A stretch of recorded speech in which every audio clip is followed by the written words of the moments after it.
Salut tout le monde! Aujourd'hui, un enfant terrible du cinéma français, révélé ici même à Cannes avec un film choc, La haine, une plongée en noir et blanc dans les banlieues françaises. Le réalisateur est aussi acteur, on le voit d'ailleurs plus devant que derrière la caméra. Sans concession, il est connu pour ses phrases coup de poing. Rencontre avec Mathieu Kassovitz à l'affiche de Happy End de Michael Haneke. Quel âge as-tu? 13 ans. Tu vas rester ici? Papa, sa mère est à l'hôpital, je te l'ai déjà dit 2 fois. Elle a une grave intoxication. Eve va rester ici jusqu'à temps qu'elle se remette.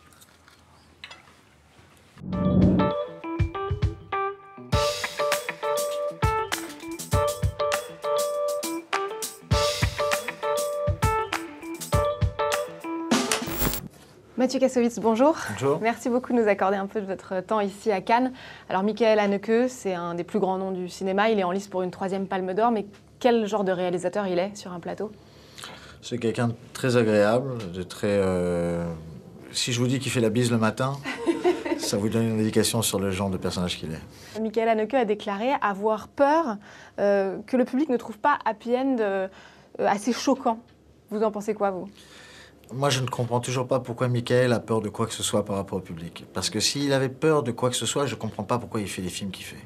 Et je suis toujours curieux de ça. Je lui ai posé la question et il n'a pas su me répondre encore. Mais d'ailleurs, il a dit quand même « Ceux qui ont aimé m'intéressent moins que les autres ». Et d'ailleurs, vous, Voilà. en tant que Alors réalisateur... ça m'intéresse. Ça, je comprends plus. Parce qu'il a besoin qu'on remette son œuvre en question aussi. Donc, il est très curieux de savoir comment les gens vont réagir et de savoir s'ils l'ont compris.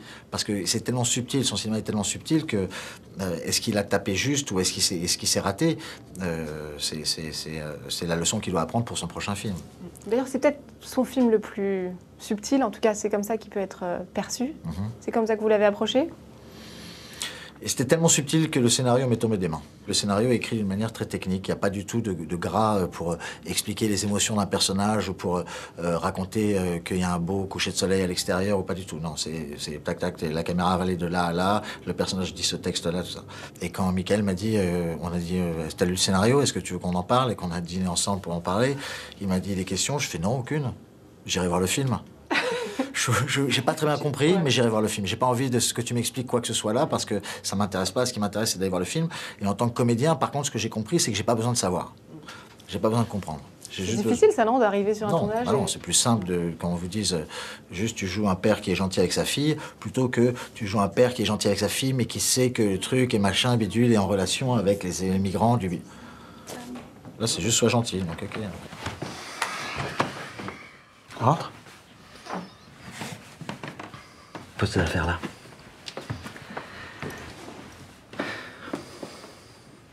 Installe-toi.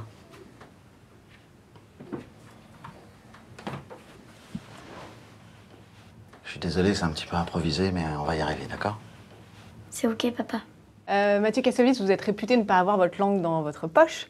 Vous avez réglé vos comptes avec le cinéma français, avec le festival aussi. Est-ce que vous trouvez que de temps en temps, Cannes est un peu trop consensuel? Je dirais pas consensuel, je dirais juste qu'il... c'est difficile pour moi de me plaindre cette année parce que je fais partie d'un film d'un réalisateur qui est là tous les ans, qui est là tous les 2 ans, tous les 2-3 ans. Mais je trouve que le Festival de Cannes a tout à gagner à ne pas automatiser les gens qui sont en compétition. Je préférais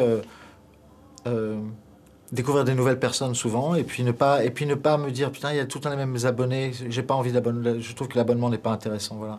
Malgré tout, ce que je trouve toujours intéressant à Cannes, c'est que on découvre des choses, voilà, et ça reste curieux. Et si on découvrait pas les choses ici, on pourrait pas les découvrir du tout. Donc c'est vraiment important Cannes pour ça.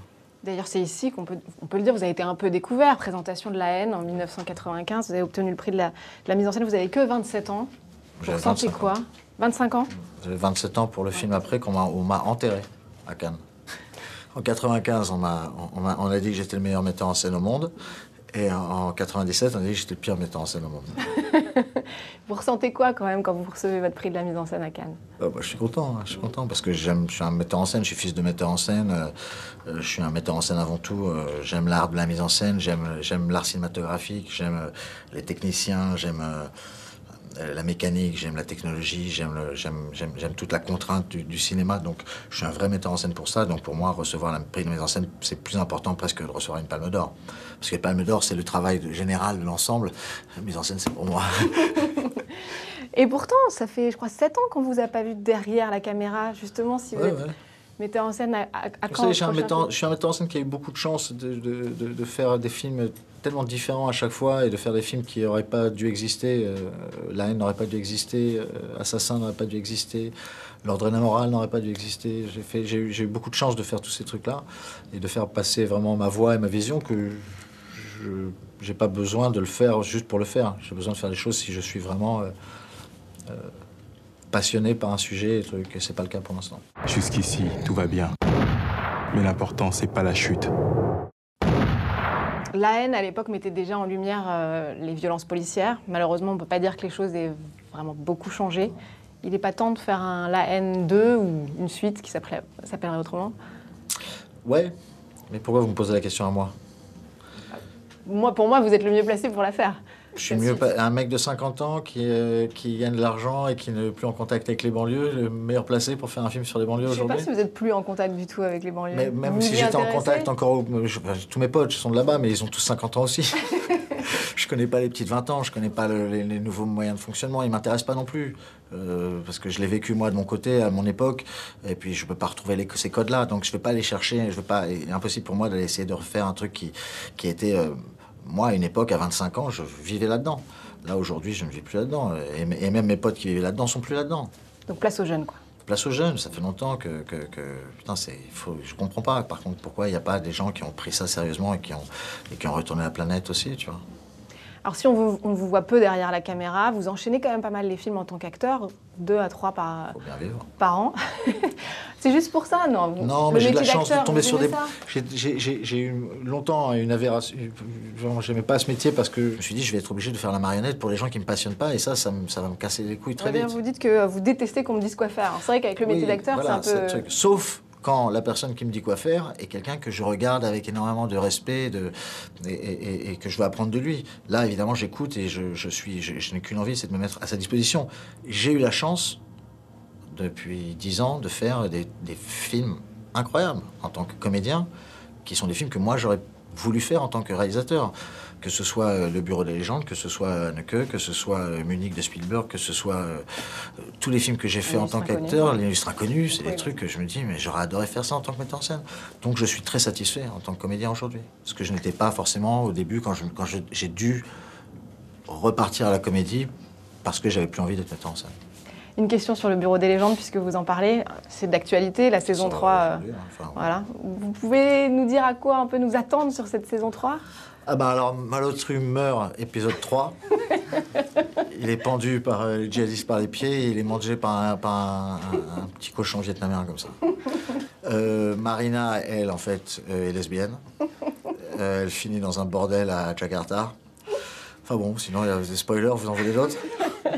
Merci beaucoup, Mathieu Kassovitz. Bon festival de Cannes. D'après nos statistiques, un otage occidental aux mains de l'État islamique a 25% de chances de s'en sortir vivant. Et si c'est un agent, 0%.